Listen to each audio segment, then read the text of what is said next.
Okay, so I'll first tackle the lecture slides. Then after that, other issues, I'll come and tackle them later on concerning our topics.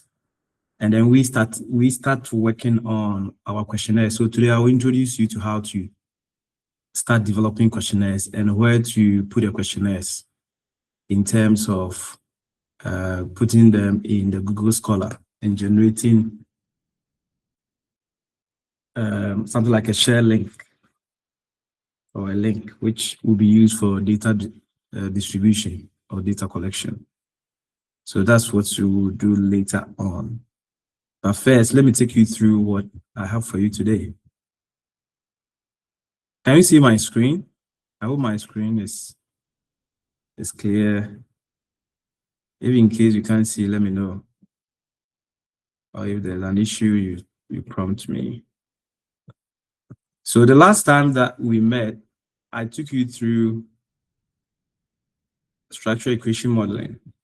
And with respect to the structural equation modeling, I focus more on what the structural equation modeling is, and then the key components of structural equation modeling. So if in case you miss what we did the other time, you can go back and watch the YouTube video that I recorded and uploaded on my channel so that you can get the basic understanding before you watch today's recording as well. So I'll continue. I don't want to go back, so I'll go straight to the point. So before we concluded last time that we met, I took you through the software for structural equation modeling, the ones which are available now. I mentioned Amos, I mentioned Smart PLS, and then I mentioned M+, ListRel, and the rest. So these are the key structural equation modeling software. But I would recommend that you get Smart PLS. The reason why I recommend the Smart PLS is that it seems most scholars or many scholars are using the Smart PLS nowadays compared to the Amos. It doesn't mean that Amos, you can't use Amos. Amos has been around for quite a long time, but a lot of people are shifting to the Smart PLS. Okay. A little bit of what we did last week. So last week, before we ended, once again, I introduced you to the two key models within the structural equation modeling. So if you want to run structural equation modeling, or if you want to apply the structural equation modeling for your data analysis, that two key outputs that everyone will be expecting from your work. The two are called, one, the measurement model. There must be an output on the measurement model, and there must be an output on what we call the structural model. The measurement model and the structural model. What is the measurement model about? The measurement model tries to look at the relationships between the indicators. Remember last time that we met, I mentioned the indicators are also called the measurement items. They are also called observed variables. So the relationship between the measurement items and then their construct. The constructs are also called the latent variables. We can simply call them construct. We can call them the unmeasured concepts, the unmeasured construct, unobserved variables. So when you try to look at the relationship between them, we say you are undertaking a measurement model assessment. Then we have a second model within the same called the structural model. The structural model tries to look at the relationships between the hypothesized models, also known as the relationship between the latent variables, or the relationships between the unobserved variables. So I have a picture here, a photo here, just to help you to understand what it means. Somebody said, please, I joined, but I can't view, really. Then you drop off and come back again. Can you see my screen? Can you all see my screen, or you can't? Can somebody help? Because it seems somebody is saying he can't see. You can't see my screen.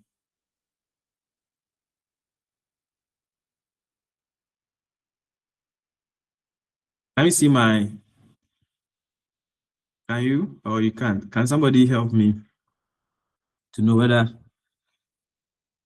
my screen is showing or it's not showing? It's not showing, or it's showing. Hello, can somebody speak? It is showing. Yes, Doc, it's showing. It's showing very Oh, clear. okay. So, is it Thomas or Thomason or something? Okay. So the person who said he can't see, can you drop off and come back again? Maybe it's from your network, or it's from your machine or something. So check.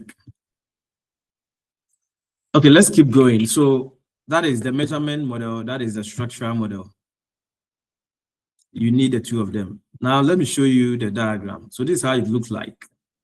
Or this is how the whole thing looks like. So the indicators, which are also called the measurement items, the one in the rectangles, question 1, question 2, question 3, they are called the indicators, also called the measurement items, also called the observed variables. The relationship between the rectangular items and then the circle, this big circle, the circle is known as the latent variables, also called the construct. When you try to look at the relationship between the rectangle and then the circle, we say you are undertaking what we call measurement model assessment. Measurement model assessment. That's what it means. So please take note. You are undertaking what? Yeah, so you are undertaking measurement model assessment. Anytime, yeah, you are undertaking measurement model assessment. So that's the first one. Then we try to look at the relationship between the latent variable. So here you can see latent variable, the circle, the relationship between the big circles, the two circles, which are known as the latent variables, also called the constructs, also called the unobserved variable. When you look at the relationship between them, anytime you try to look at the relationship between them, we say you are undertaking a structural model assessment. This is the second part of the SEM. Okay, so let me try and get an example for you. I'm just going to Google something and help you out.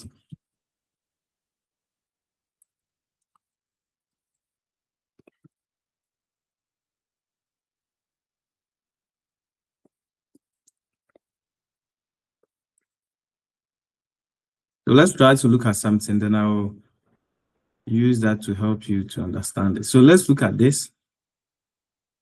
So let's assume that you have this diagram. Let's take this diagram. Okay, any of them is okay. So the ones in blue, the blue color. Can you see the blue color? The blue color is what we call the construct. They are also called the unobserved variables. They are also called the latent variables, the blue ones. So take note, the circles colored with blue, they are called the constructs or latent variables. Another name is unobserved variables, or you can simply call them the unobserved concepts. The blue. Now the ones colored in yellow, the yellow rectangle, the rectangles, the yellow colored ones, they are called the indicators. So you can see that each of the circles, each of them, they have some rectangular items. Those items, or the yellow ones, they are their indicators. We call them the indicators. name is what? Measurement items. I told you that it is also called measurement what? Items.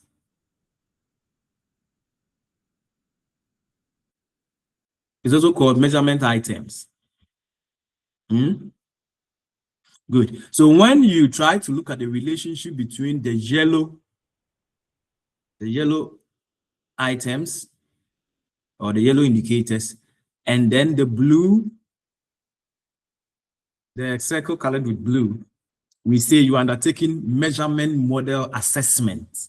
Measurement model assessment. In other words, you are trying to look at how well the indicators indeed reflect or they form, which I explained the other day, which we call them the formative or reflective. We will come to that later on, either formative or reflective.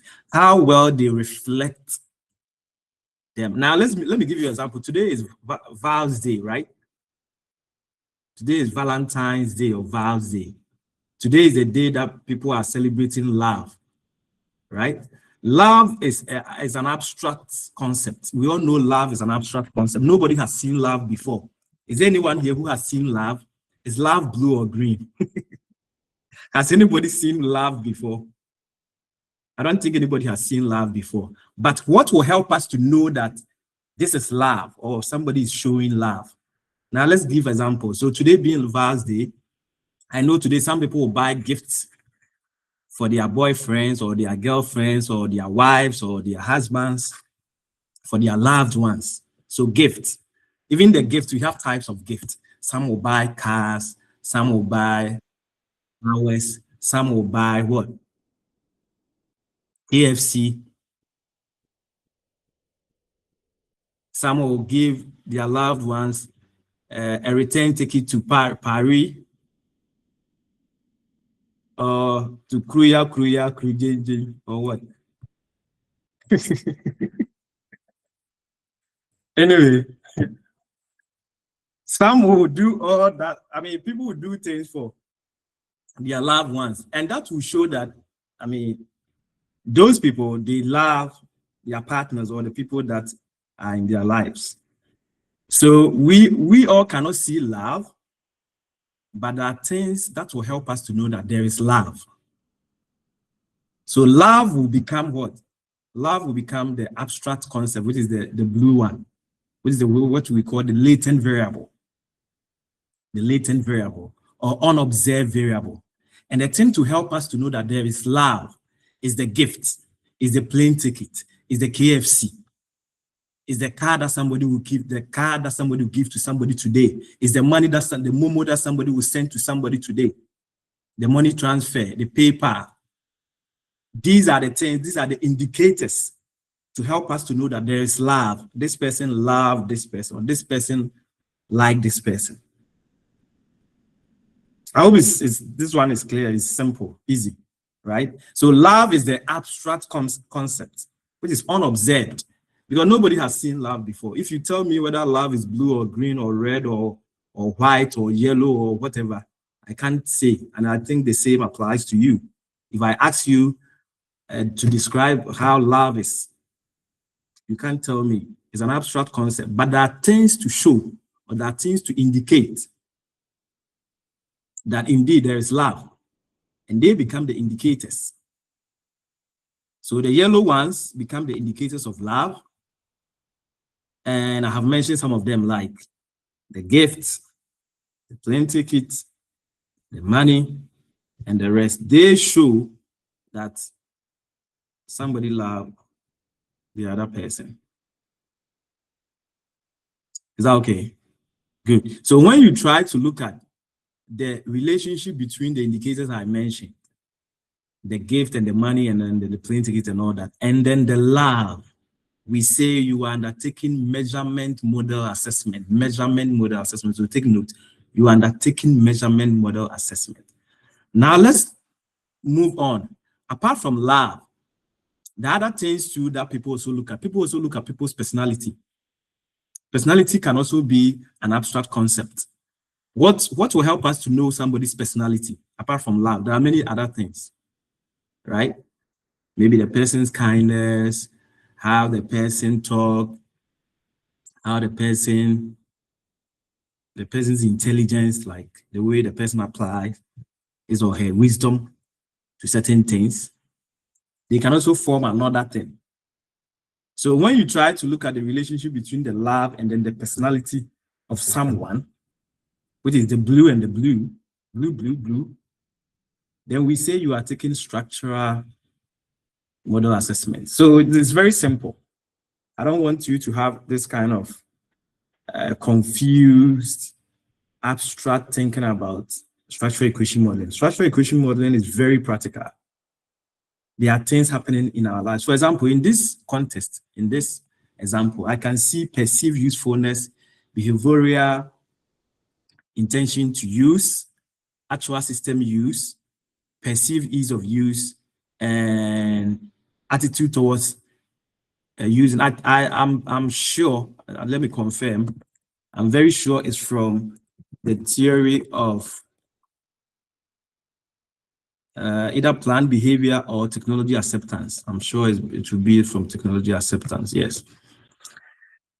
Yes, the reason why do you think people use like AI? Why is that now everyone wants to use AI? There are reasons why people want to use AI for whatever they want to use it for. One, there's a perceived usefulness of AI.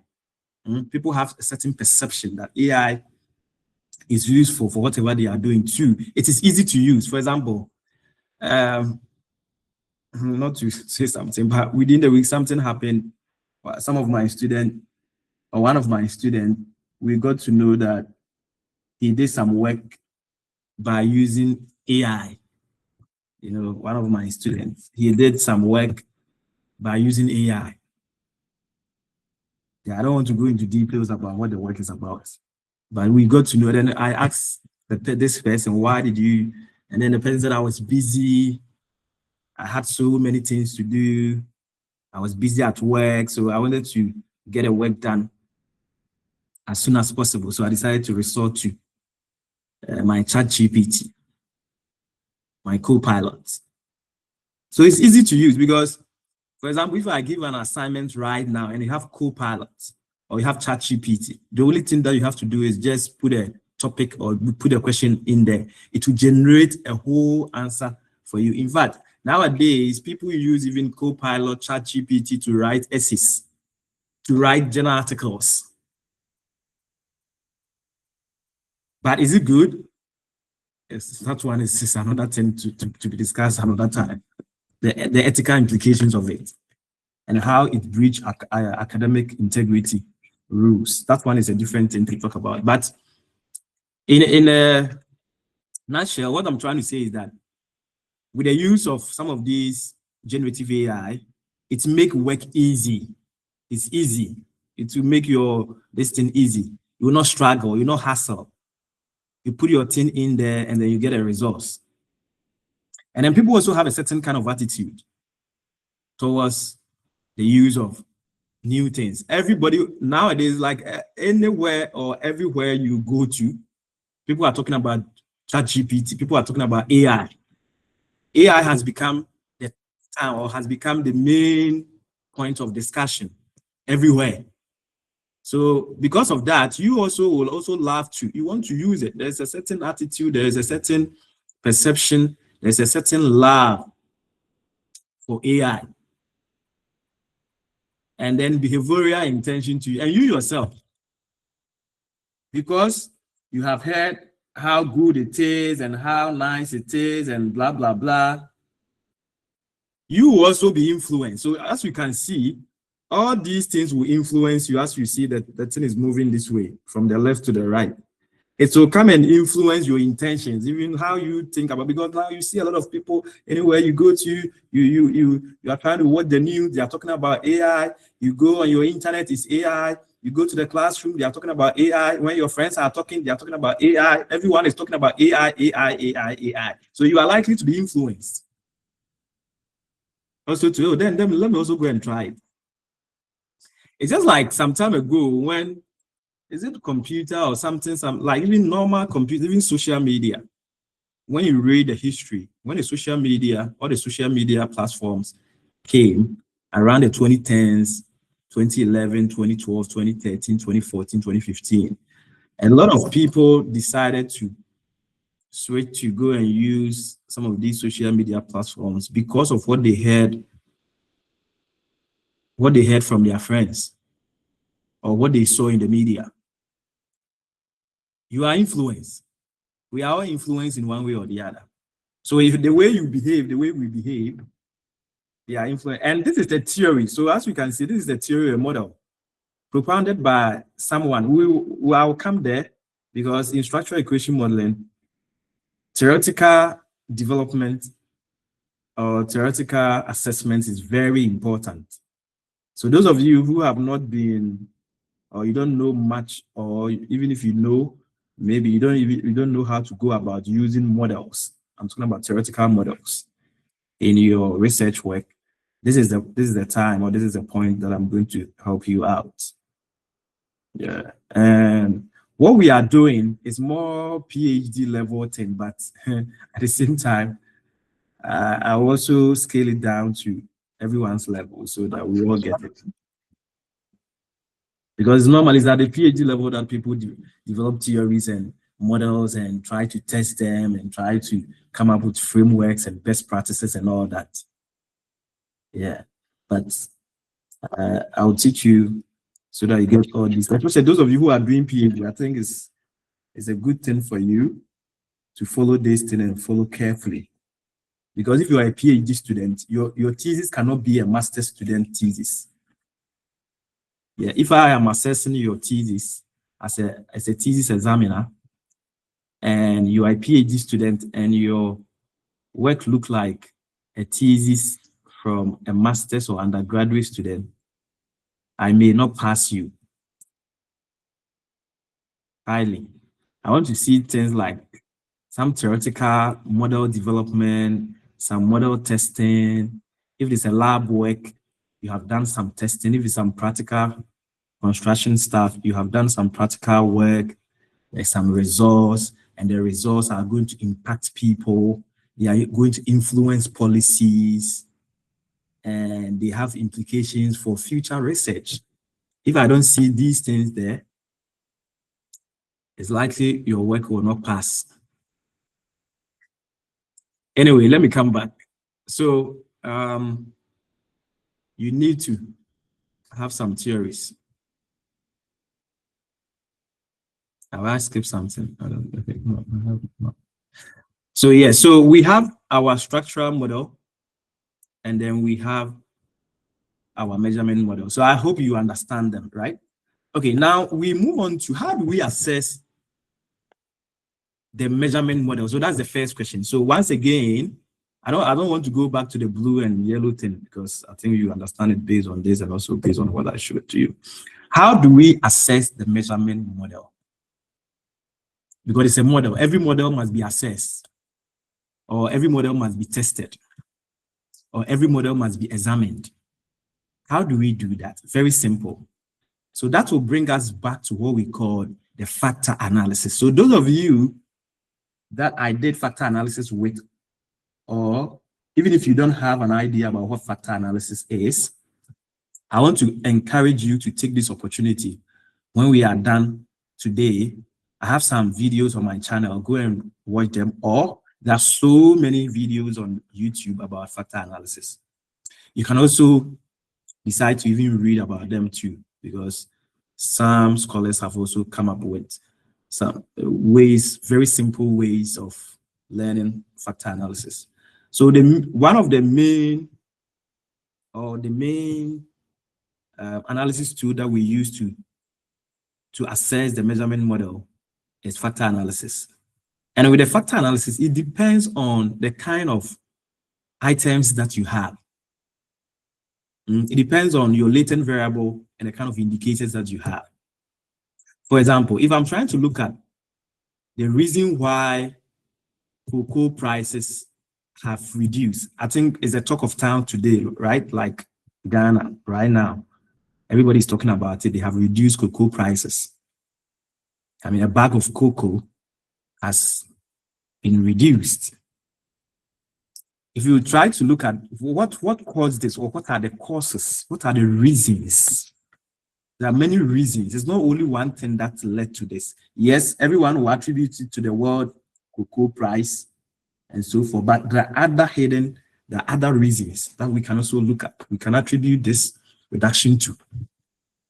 So with that, you can get all your reasons and then you can assess them. In assessing them, there are two things. If already you have established what we call model, or you have a pre-existing theory on why this cocoa price has come down, then it is better you go the way of what we call confirmatory factor analysis. Because it's something that has already been established, reasons have been established, theories, hypotheses established before or has already been established. So for that, it's easier for you to go the way of confirmatory factor analysis so that you confirm whether what the theory is saying is the same or is different. If you have factors that you don't have any pre-existing model, any pre-existing theory supporting it, then it's better you go what we call the exploratory factor analysis. With exploratory factor analysis, the SPSS software can easily help you out, or any other software that can assess factor analysis can help you.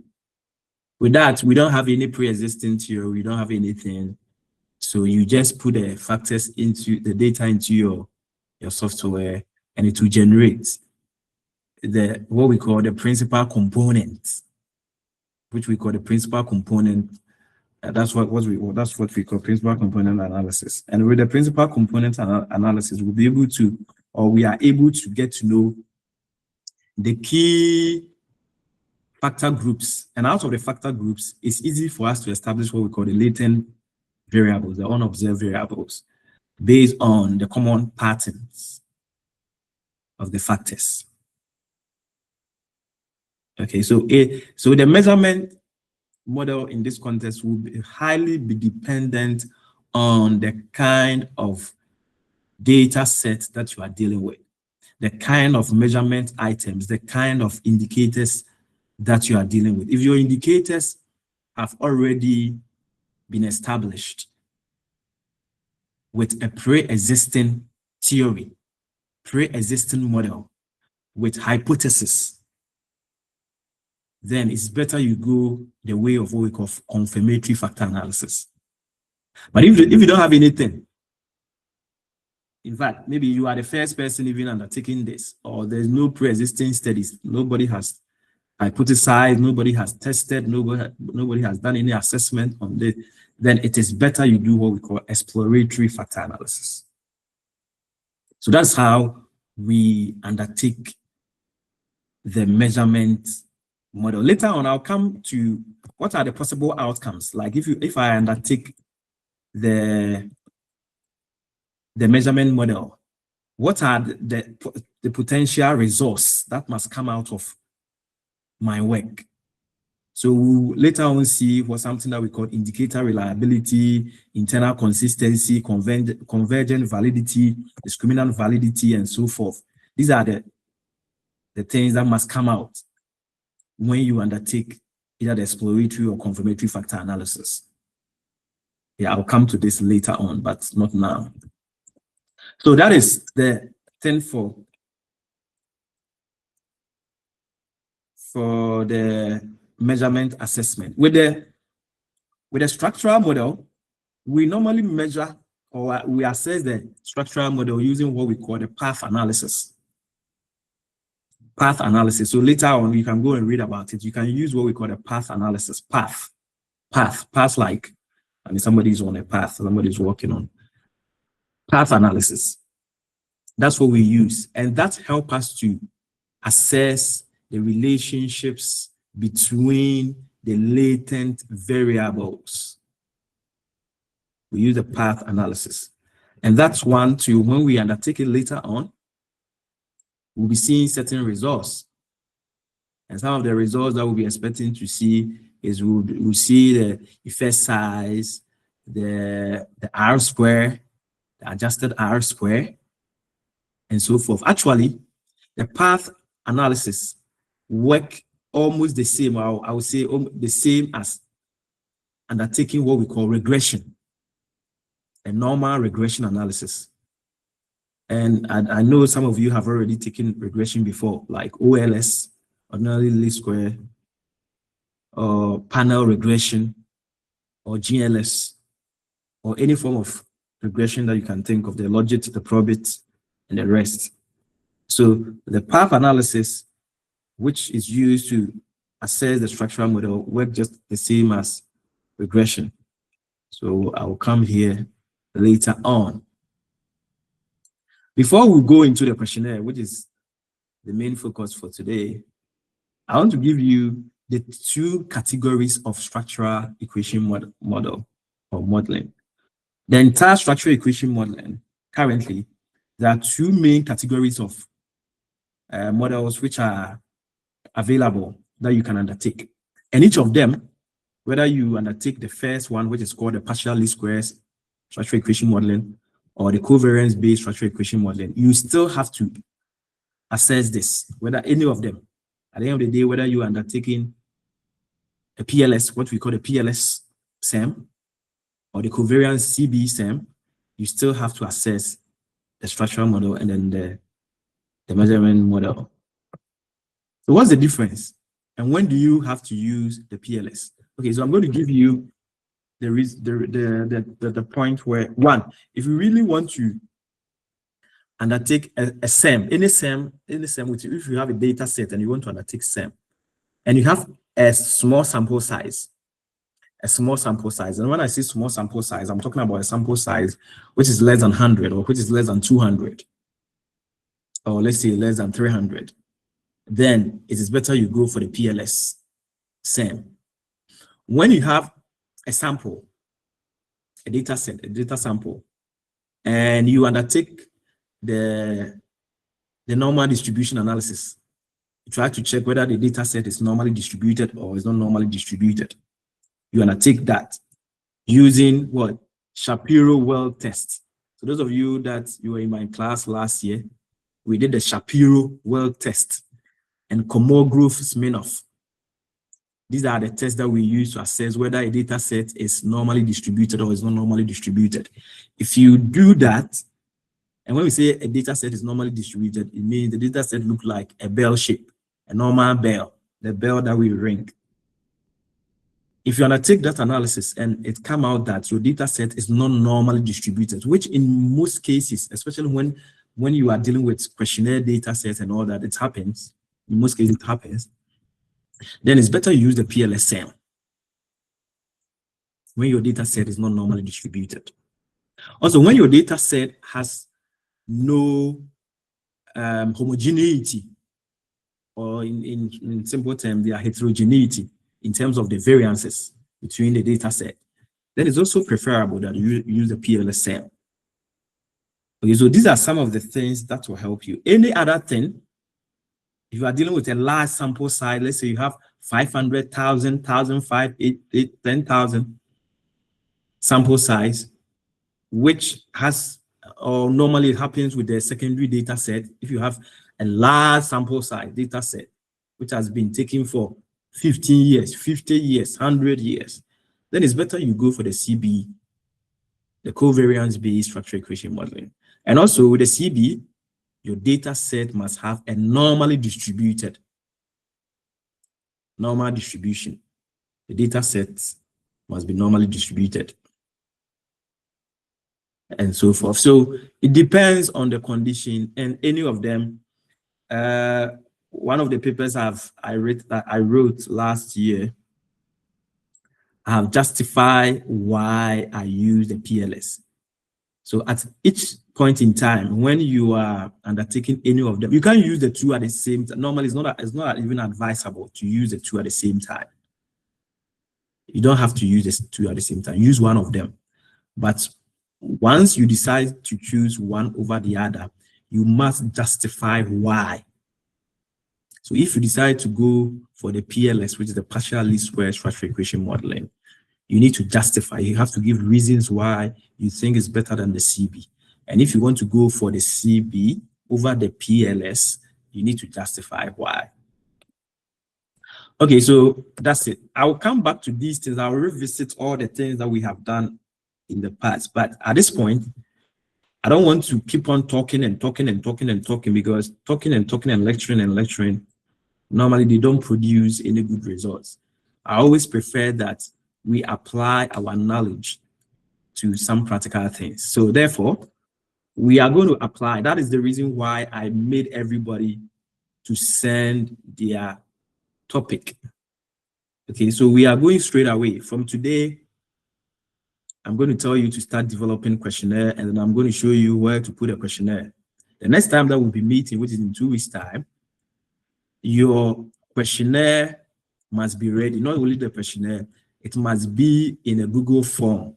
Google form must be in a Google form. So I'm going to show you. So let's go straight to the point. So what do you need when you want to undertake whether the CB or the PLSM? The first thing is that you need a research topic, and you need a research goal. In other words, just like any other research or just like any other article, you need to have an objective.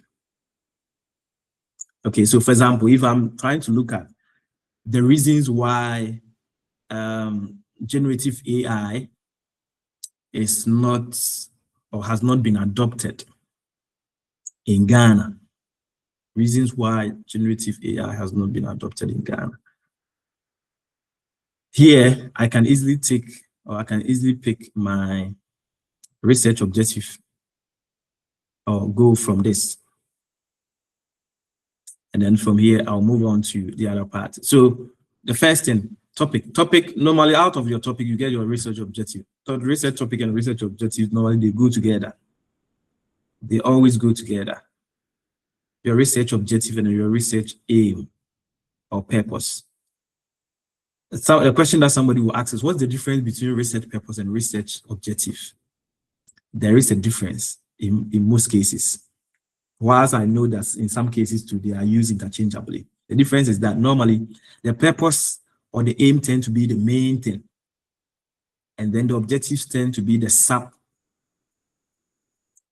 issues or the sub targets or the sub work that you have to do in order to achieve your main purpose. So for example, if I say I'm going to look at the impact of COVID-19 on the Ghanaian economy, I'm trying to look at the impact of IMF loans on our economy. That would be the main thing. But aside this, I can look at other objectives like what? Like racism, colonialism, how they affect, and then also how capitalism, and you can come up with so many objectives and so many things. And they must relate. Not that you have objectives, because one of the things I've also seen is that sometimes people have objectives which are not related to the purpose. Your objectives must relate to the purpose or the goal or the aim of the study. Don't set research objectives which are entirely different from, or they don't have anything to do with your research purpose. No, they don't work that way. They must have something to do with the purpose. Okay, so that's the first part. Once you have this, what's the next thing? The next thing is to undertake a literature review and then develop your questionnaire. Yeah, which I'll come there. So questionnaire. So we are going to do questionnaire. Or we are going to look at some questionnaires today. We are going to look at questionnaire, but the first question is, where do I get even the items for my questionnaire? That's the most important thing. Where do I get the items for my questionnaire? So the first thing is that you can decide to adopt an existing measurement scale. We call them measurement scales, existing measurement scales. In other words, what people have already done before, like the theoretical framework that I showed to you. If you look at this theoretical framework and you look at things like perceived usefulness, perceived ease of use, external variables, attitude towards using, behavioral intention. Some people have already measured this. They are called measurement skills. Or some people have already come out with indicators that represent each of these latent variables. So if you take perceived ease of use, maybe you will get like 5 or 6 or 3 indicators in literature that people have already used to measure this. Let me try and see whether I can get a question there. So that to make it easier. Yeah, so this is what I mean. Make it easier for everyone. Yeah, so this is what I mean. This is what we call, so this is the latent variable, perceive of usefulness. And then under perceived use of usefulness, there are 7 indicators, also called the measurement scale or the measurement items. So if we want to, or if anybody wants to measure perceive of usefulness, already some scholars have used 7 scales, 7 measurement items to represent perceived of usefulness. So you can adopt this. You adopt. Adopt means you pick exactly what these people have used, and you also apply it to yours. So you can adopt. And normally when you adopt something like this, then it is better you go straight to confirmatory factor analysis, because it's something that people have. You can copy the same thing and also use it as yours. So because with this, you don't have to worry yourself, because people have already tested this already, and you are not the first person using it. So with this, when you get your data set, when you get the questionnaire responses, then you have to go ahead and use confirmatory factor analysis. The same thing applies to perceived ease of use. You can see that there are how many? 4 indicators. Behavioral intention to use. You can see 2 indicators and the rest. So I want to see something like this in your work. I want to see something like this in your work next week. So you have to go. So I'm going to send you the topics.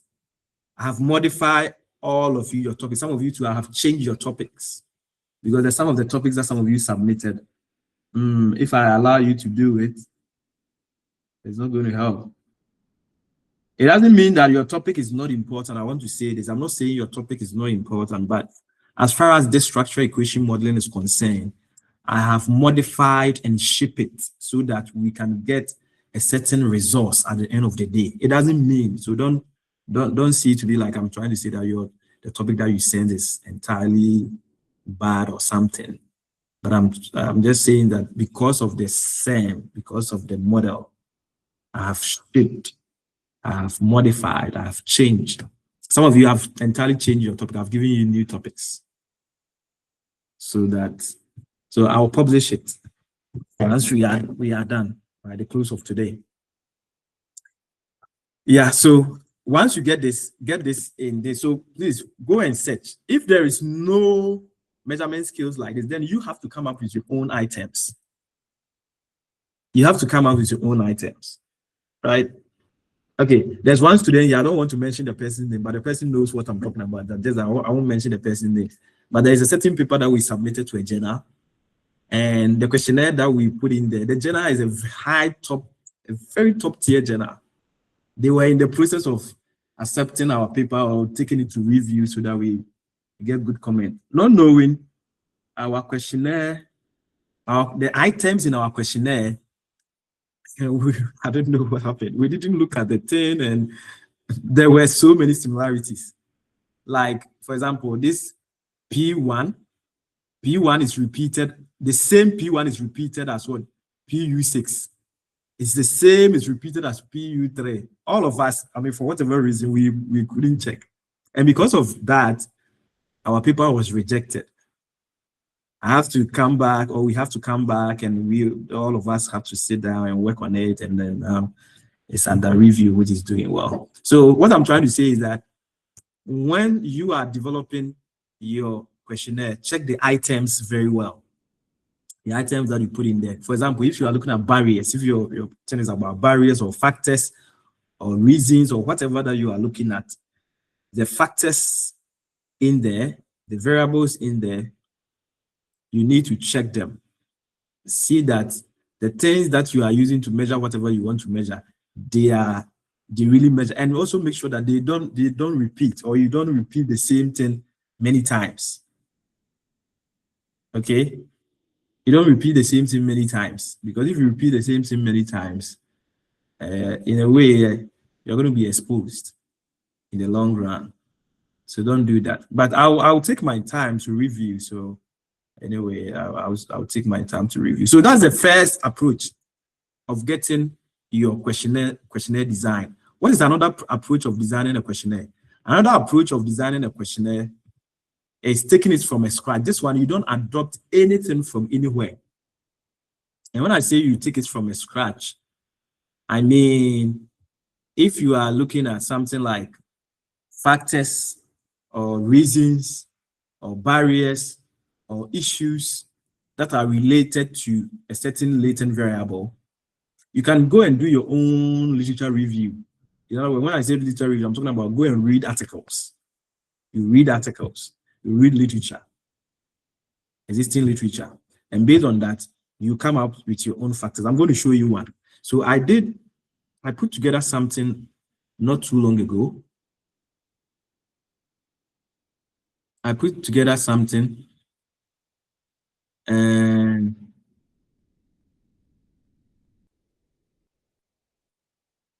just give me a minute.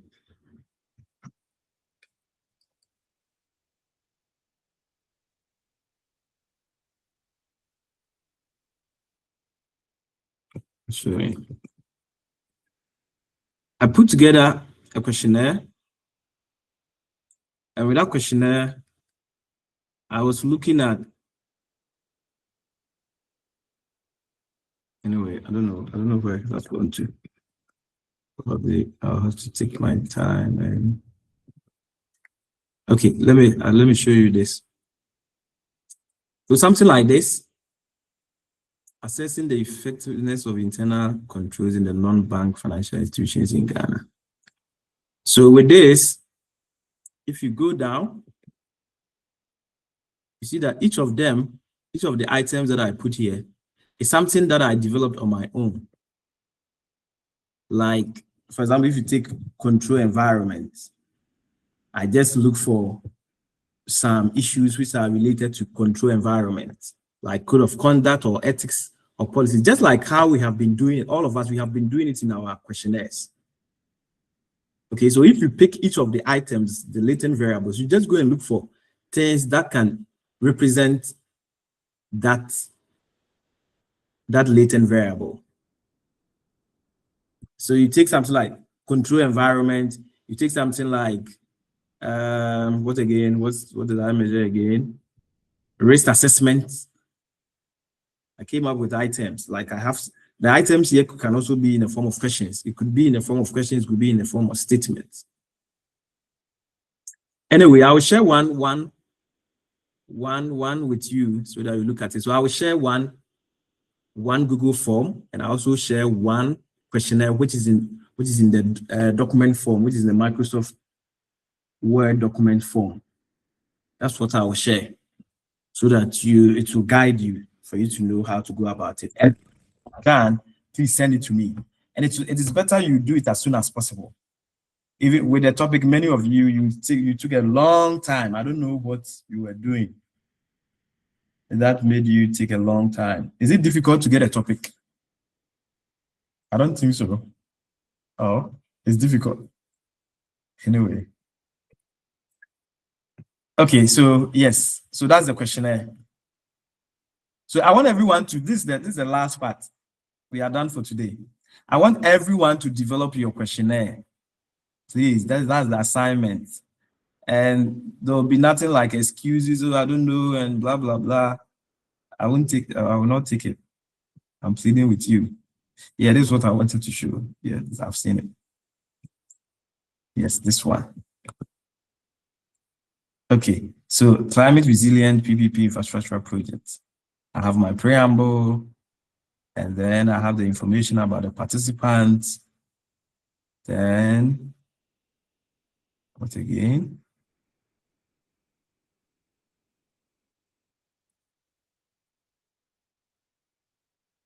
Then I had a questions about critical success factors promoting this. And then I had a question on barriers to climate resilient PPP projects.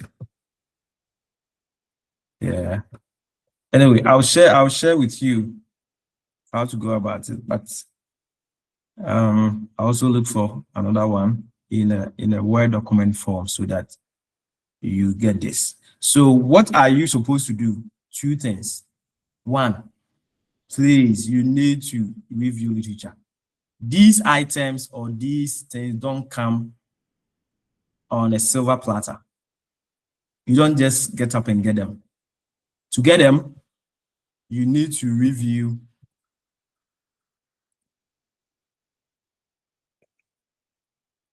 You need to review articles. And Google Scholar should be your friend. So you put your topic in there, or even if you don't put your topic, maybe important keywords in your topic.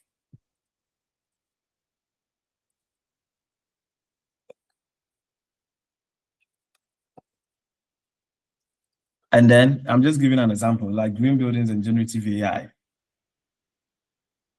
Then you read so that each of the issues or whatever issue that you want to work with, you work with them. And this time around too, I also want people to do something like mediation and moderation. But you send your questionnaires to me. Start developing the questionnaires and send them to me. I'm sure I'm not going to let you start distributing it from 2 weeks' time. It will take some time because we all keep on modifying the questionnaire until we get to a point where we are all 100% okay before I will let the questionnaires go out. Because once the questionnaire go out, there will be nothing like a turning back. But once we get the data, that's it. There was something that happened with one of my students, which was a little bit funny. There was one research question that the student had in his thesis. And when he was developing his questionnaire, he ignored that question. He developed, like he had items and questions about all the other research questions. So what happened was that he put the questionnaires out there, he collected the data. And then at the point where he has finished analyzing the data, one day we called him for a meeting. We were all reviewing and comparing his questionnaire, his data, his results, and then the research objectives and the research question. Then we realized that there was this question, or there is this question. You didn't put anything on it, or you didn't come up with any questions on it. And then he said, can I go back and we said, you can't go back.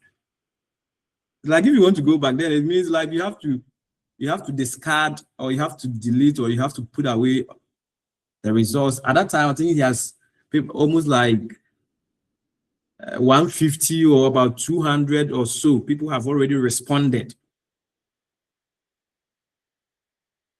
Now that he realized that he has made a mistake and he has to go back. So what we did was that we ended up deleting that last question, that last research question.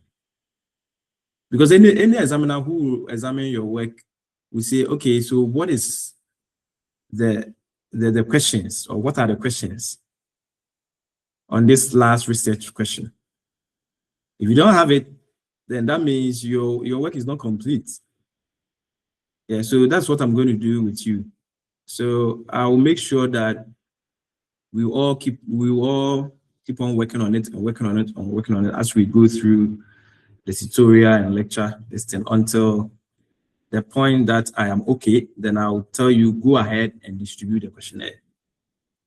Because once we distribute, there will be no turning back. And once we get the data, the next step is the analysis. is the analysis. And with the analysis, there will be no turning back. We can't go back and ask people to respond to a certain part or a section of our work. It's not going to work. And so we are all going to work. So please start developing your questionnaire and let Google Scholar be your friend. Those of you who have access to other platforms like Web of Science, Mendeley, Science Direct, and all that, go and look for articles that support your research topic that you have sent to me. The one that I'm going to share with you. Get articles that support that and read them. And as you read, extract important information from them and use them to develop your questionnaire. Okay. If you also want to know how to develop a questionnaire, I have a video on it. And apart from me, there are many other scholars who have put out videos on how to develop questionnaire. So be ready to do this. Okay. The reason why I want us to do questionnaire is that I think almost everyone here, I don't know anybody who, we can also go purely the secondary data way. When I say purely secondary data, that means data sets which has already been collected. But right now, I don't know anyone who has access to any secondary data, pure secondary data that can help us to do the structural equation modeling. That is why I'm encouraging all of you to go the questionnaire way. But it doesn't mean that it's only the questionnaire data or the survey data that can be used to undertake structural equation modeling. You can also use secondary data as well. Yeah, but at this point, or as far as this class is concerned, I want everybody to develop a questionnaire. And out of that, we get our data for the analysis. Any question before we go? I've gone a bit, 4 minutes beyond the time. Any question that anybody has? Okay, so before we go, so far, I've received 17. This morning, Engineer Abuachi, is it Abuaji or Buachi? I think Buachi or something. He sent his topic to me this morning. So that will make it 18. So out of about 22 people that we have on the page, 18 people have, is it 22? Ima, can you confirm this for me? Ima or anyone here? How many people are on the page? If you take me out. Well, I need to start cleaning the page. I need to start taking some people out. Yeah, and I'm going to do it from today because the thing is, if you are not ready for the class, then I don't know what I can do to help. But the main reason why we are here is the main reason why you are here is to learn something. So if you are not ready and I have to be chasing you, I don't think it's appropriate. You know, and more importantly, it's not like this class you are charged, like you are paying. You are not paying. So maybe later you come and ask me to refund your money to you. If that's not the case, it's something that is free. So if you are not ready, I cannot be wasting, or I won't say wasting, but I cannot be putting something on my mental health by chasing you around and asking you, are you coming? Why are you not joining? What is happening to you? Are you okay? It's not appropriate. It's not ideal. Here, you are charged to go for these classes. You know, the man who came up, let me spend some few additional 4 minutes and then we go. The man who developed the PLS, Christian Rengel, I told you the other day, right? Christian Rengel, this man, he is organizing a seminar, something like a PLS seminar for one of our universities here in Sydney called Macquarie University. It's going to be in Macquarie University, but in his case, the Macquarie University has paid. Therefore, the school has made it free, even for those of us who are not in that uni. Okay, so that one, even the school has paid. And for you to even be part of it, they ask of your availability. They ask you, are you sure you'll be part? If you are not sure, they're going to take you out. And blah, blah, blah. You know, so the fact that the thing is free does not mean that you can do whatever you like. So please, let's all try to discipline ourselves. And let's try to be like, because as we are all here, nobody is forcing anybody, nobody is beating anyone, nobody is trying to stress anyone. So if you think that maybe because of your work schedules, maybe you are not even ready for this time, because from now the thing is going to be intense. And when I say intense, not really intense, but I'll always check you. I'll always check on you to see that you are progressing as far as this is concerned. So if you think maybe looking at your work schedules and the other things, maybe this time around you are not ready, and maybe you'll be available for future classes, let me know. Not that when, as I said, not I'll be chasing you, even topics, I have to be chasing some people. Are you sending your topic? And this and that's not appropriate, to be honest. Yeah, it's not done anyway. Because you decided to come for class, and this class, as I said, no, you are not paying me. I'm supposed to charge everyone $300. I'm supposed to charge everyone $300, but I decided to do it for free. So please make the thing lively, enjoying, so that we all benefit from it. Okay. So when we say something, let's do it and let's move on. Okay, anyone with a question? If anybody has a question, ask me before we go. And also the last thing I'll say before we go, I also see that people don't reach out. Many of you are not reaching out. I told you that if you have anything, reach out. Even your topic, reach out and discuss it with me. I don't know any single, I think apart from my phone source, who reach out and discuss his topic with him. There's no one here who reach out to talk to me about his topic. Therefore, most of the topics I have to end up modifying, because I wanted to understand your topic from your point of view, so that I even tell you maybe keep on with the same topic. But looking at some of the topics, I have to change them because I don't even know the brain behind it and why you chose that topic.